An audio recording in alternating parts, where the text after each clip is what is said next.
जय मां काली आप सभी को। कैसे हैं आप सभी? मुझे आशा है कि आप सभी बहुत अच्छे होंगे और सभी स्वस्थ होंगे। आप सभी पर मेरी मां काली का आशीर्वाद और उनकी कृपा सदैव सदैव बनी रहे। आप सभी स्वस्थ रहें, खुश रहें और खुशहाल रहें। जो भी मेरे इस वीडियो को देख रहा है, माता रानी उनके मन की सभी मनवांछित कामनाओं को पूर्ण करे। माँ सभी को निरोगी काया दे, सभी को बहुत बहुत आशीर्वाद। मैंने माँ काली को कैसे पाया सी जुड़ी एक सीरीज में चला रही हूँ, जिस पर आप मुझे कुछ प्रश्न पूछते हैं जिनका जवाब मैं आपको वीडियो के माध्यम से देती हूँ। एक चीज मैं कहूंगी, बहुत लोगों के सेम प्रश्न होते हैं। अब मैं एक ही प्रश्न का उत्तर बार बार दूंगी तो बाकी लोगों के प्रश्न तो ले ही नहीं पाऊंगी। इसलिए जो भी लोग मेरे से प्रश्न पूछते हैं, मैं उनसे कहूंगी कि आप मेरे उन वीडियो को देखें जिनमें मैं प्रश्नों के उत्तर देती हूँ। तो हो सकता है आपके प्रश्न का उत्तर अगर मैं आपको नहीं दे रही हूँ तो मतलब वो कहीं ना कहीं मेरे वीडियो में पहले से है। जैसे बार बार माँ काली के व्रत को लेकर प्रश्न आ रहा है कि श्रृंगार के सामान का क्या करना है, नारियल का क्या करना है, जबकि मैंने अपने वीडियो में बता रखा है कि क्या करना है। इसके अलावा एक प्रश्न मेरे पास बार बार आता है कि ज्योत में फूल बनता है, इसका क्या कारण है। लाइव में, टेलीग्राम पे और अपने कई वीडियो में मैं ये सेम चीज बता चुकी हूँ। अब बार बार मैं अगर एक ही प्रश्न लूंगी तो मैं और लोगों के प्रश्नों को नहीं ले पाऊंगी, ठीक है। इसलिए आप अपने प्रश्नों के उत्तर पहले आप उन वीडियो में ढूंढिए। अगर आपको नहीं मिलती है तो फिर आप वेट करिए, मैं जरूर उसको अपने वीडियो में लूंगी और जवाब दूंगी। एक चीज और, मैं सिर्फ उन्हीं प्रश्नों को लेती हूँ जिससे बाकी लोगों की भी मदद होती है। इसके अलावा अगर आपकी कोई पर्सनल समस्या है तो आप मुझे टेलीग्राम पर मैसेज करिए, वहाँ आप इंतजार करिए, क्योंकि मुझे बहुत सारे काम होते हैं। इतना ज्यादा अप डाउन हो रहा है कि मुझे समय ही नहीं मिल रहा है वीडियो बनाने का, आप लोगों के प्रश्नों के उत्तर देने का। कल भी मैंने सोचा था कि आप लोगों के लिए एक अलग से मैं वीडियो बनाऊंगी, लेकिन उसमें दिक्कत ये हुई कि आजकल शादियों का माहौल है, चारों तरफ डीजे चल रहे हैं। दिन में डीजे, रात में डीजे, 2 बजे से पहले बंद होते नहीं है। फिर पीछे से आप आवाजें आएंगी, फिर आप लोगों को दिक्कत होती है। और फिर वो गाने भी इतने भद्दे होते हैं कि मैं नहीं चाहती कि मेरे वीडियो में उनकी आवाजें आए, ठीक है। तो आज कुछ मैंने प्रश्न लिए हैं और जिन लोगों के प्रश्न नहीं लिए हैं वो थोड़ा सा इंतजार करें। चलो मैं प्रश्न ले लेती हूँ। सबसे पहले एक प्रश्न आया है हरीश कुमार का। ये कह रहे हैं, दीदी जय माता दी। दीदी एक रिप्लाई जरूर देना, क्या भगवान को गुरु बनाने के बाद किसी इंसान को गुरु बनाना जरूरी है, या भगवान को गुरु बनाकर किसी इंसान को गुरु नहीं बनाना चाहिए? बिल्कुल गलत। एक इंसान को गुरु बनाना बहुत जरूरी है। देखो, भगवान को गुरु बनानेंगे फिर भगवान की प्राप्ति कैसे होगी? भगवान को गुरु बनाना ये चीज सिर्फ तब तक लागू होती है जब तक आपके पास कोई देहधारी गुरु नहीं है। तब तक आप भगवान को गुरु बना के पूछ सकते हैं।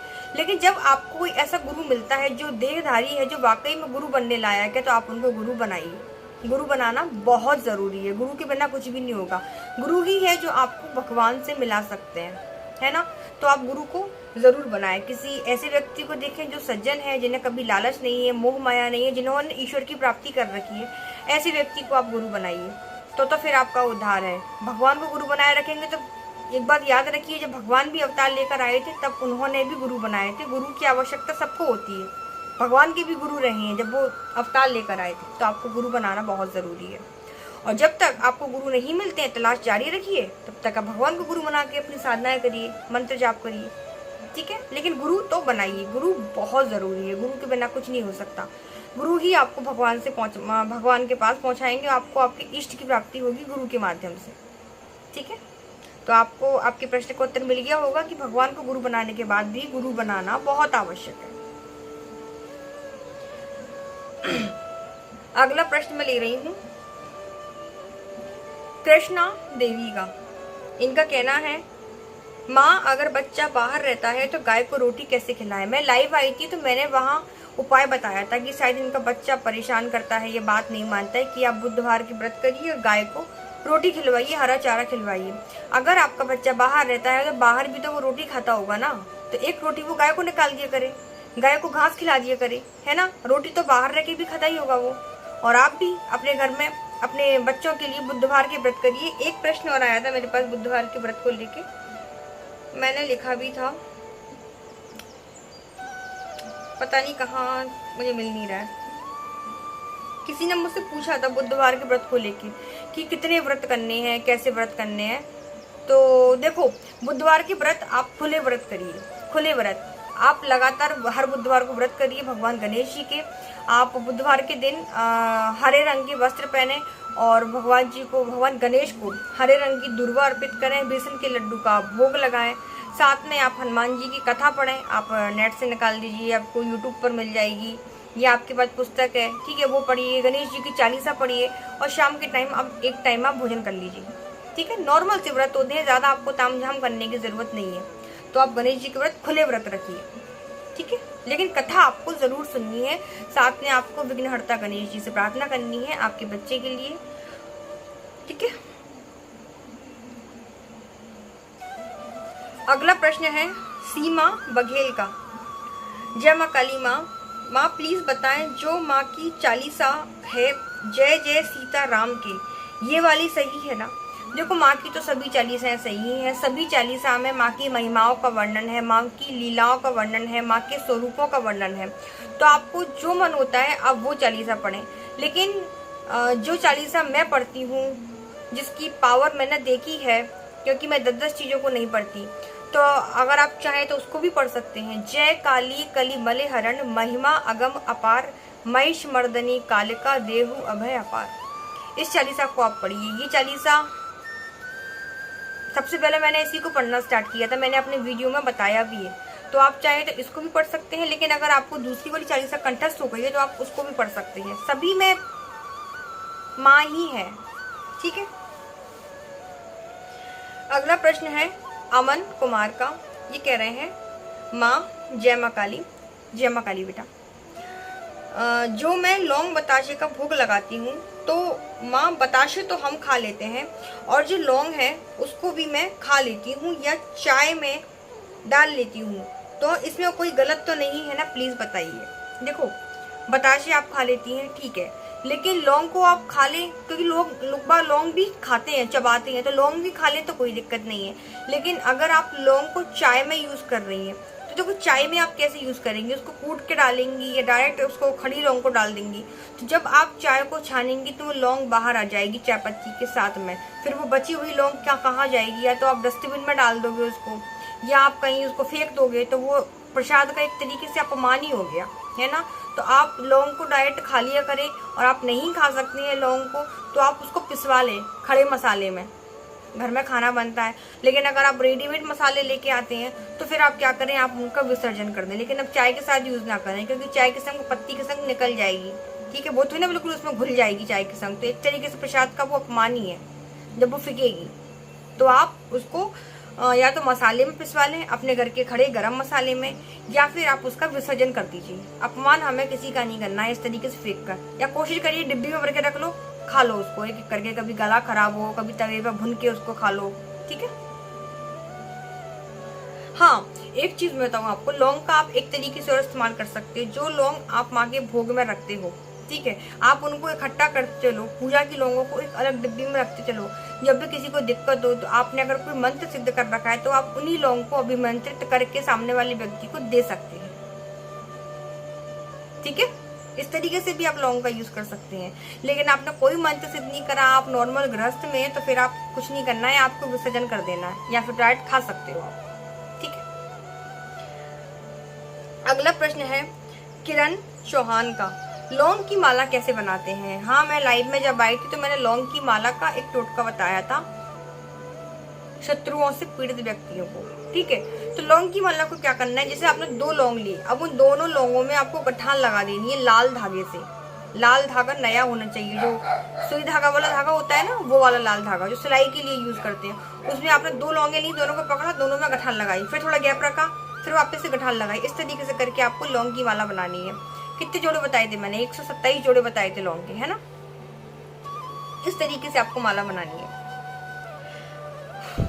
अगला प्रश्न मैं ले रही हूँ मलकीत सिंह का। माता जी, मुझे ये पूछना है कि हम घर के मंदिर में माँ का प्रसाद लगाते हैं, तो जो लगाया हुआ प्रसाद है उसका क्या करना है? पहली बात तो मलकीत, प्रसाद नहीं लगाया जाता है, भोग लगाया जाता है। भगवान को प्रसाद नहीं लगाते। हम घर में कुछ भी बनाते हैं तो वो भगवान के लिए भोग बनाते हैं। तो हम उनको भोग लगाते हैं, ठीक है। और जब भोग लग जाता है तब वो प्रसाद बन जाता है और उस प्रसाद को हम सब पाते हैं। प्रसाद को पाना मतलब जैसे आपने भगवान को भोग लगाया तो जो भी भोग आपने लगाया है वो प्रसाद बन जाएगा। उसके बाद आपको सभी को उसको बांट देना है। आप खुद भी उसको खा सकते हैं, आसपास के लोगों को बांट सकते हैं। आप जैसे आपने खीर का भोग लगाया है, ठीक है, आपने खीर बनाई है, खीर का भोग लगाया है, तो आप उस खीर को बाकी की खीर में मिला दीजिए तो वो प्रसाद बन जाएगा, ठीक है। तो फिर आप उसको सभी के लोग खा सकते हैं। इस तरीके से उसका यूज करिए। प्रसाद का क्या करना है, ठीक है। प्रसाद को तो खाया ही जाता है, सभी प्रसाद को खाते हैं। मंदिर में जब प्रसाद भोग लगाते हैं तो उस प्रसाद को हम खुद ही खाते हैं, उसको फेंकते नहीं है, ना हम उसका विसर्जन करते हैं। आज तो मेरी जबान में लड़खड़ आ रही है नॉन स्टॉप बोलने की वजह से। एक आखिरी प्रश्न मैं ले रही हूँ क्योंकि मुझे डर लग रहा है। मुझे डर इस चीज का लग रहा है कि अगर पीछे से डीजे बज गया तो फिर वो गड़बड़ हो जाएगी, इसलिए मैं जल्दी जल्दी वीडियो को खत्म करने की कोशिश कर रही हूँ। हाँ, अगर डीजे नहीं बजा तो मैं वापस से एक और वीडियो बना दूंगी। अभी देखते हैं। अगला प्रश्न है आकाश कौल का। ये बोल रहे हैं क्या नहाकर वैसे ही नावन मंत्र का जाप कर सकते हैं? बिल्कुल कर सकते हैं, कोई दिक्कत नहीं। जरूरी नहीं है कि आप नहा धोकर आसन पर बैठो, भगवान के सामने माला लेकर बैठो, संकल्प लो तो ही आप नावन मंत्र का जाप कर सकते हैं। आप नावन मंत्र का जाप नहा कर धोकर नॉर्मल रूप से भी कर सकते हैं, बिना माला के। ये मनकों पर कर सकते हैं, ठीक है। हाँ, मनकों से याद आया, एक टेलीग्राम पर प्रश्न आया था। अब मुझे नाम नहीं पता है किसका प्रश्न है। अगर आप मेरी वीडियो देखती हैं तो आपके प्रश्न का उत्तर मैं यहाँ दिए देती हूँ। आपने बोला था कि दीदी जब मंत्र जाप करते हैं तो आपने कहा था कि माला थोड़ी देर के लिए पहन लेनी चाहिए, जिससे क्या होता है माला की ऊर्जा हमारे अंदर आ जाती है। लेकिन अगर हम हाथों के मनकों पे, ये मनके होते हैं, अगर हम इन पे मंत्र जाप करते हैं तो हमें क्या करना चाहिए? तो आपको कुछ नहीं करना चाहिए, आपको 3 बार, ठीक है। उसके बाद हथेलियों को यूं करके आपको माथे पर, हाथ पाँव में इस तरीके से लगा लेना है और आपको कुछ भी नहीं करना है, क्योंकि आपकी मंत्र की ऊर्जा आपके हाथों में, आपकी बॉडी में ही है। लेकिन जो माला से जाप करते हैं उनके लिए ये होता है कि थोड़ा सा वो जाप जितना उन्होंने किया है उसके बाद 5 मिनट के लिए, 10 मिनट के लिए वो माला को जरूर पहने, ठीक है। लेकिन आपको 24 घंटे पहन के माला को नहीं रखना है। बस इतने ही प्रश्न मैंने लिए थे और देखती हूँ अगर ये डीजे शांत रहता है ऐसे तो मैं एक और वीडियो बनाने की कोशिश करूँगी। मुझे आशा है कि आपको ये वीडियो पसंद आया होगा। आपको वीडियो अच्छा लगे तो वीडियो को लाइक ज़रूर करिएगा, चैनल को सब्सक्राइब करिएगा। सभी को जय माता दी, जय माँ काली। और बहुत जल्दी मैं पार्ट 10 बनाऊँगी और आपको पार्ट 9 कैसा लगा मुझे ज़रूर बताइएगा, ठीक है। मैं मिलती हूँ आपसे दूसरी वीडियो में। जय माता दी, जय माँ काली।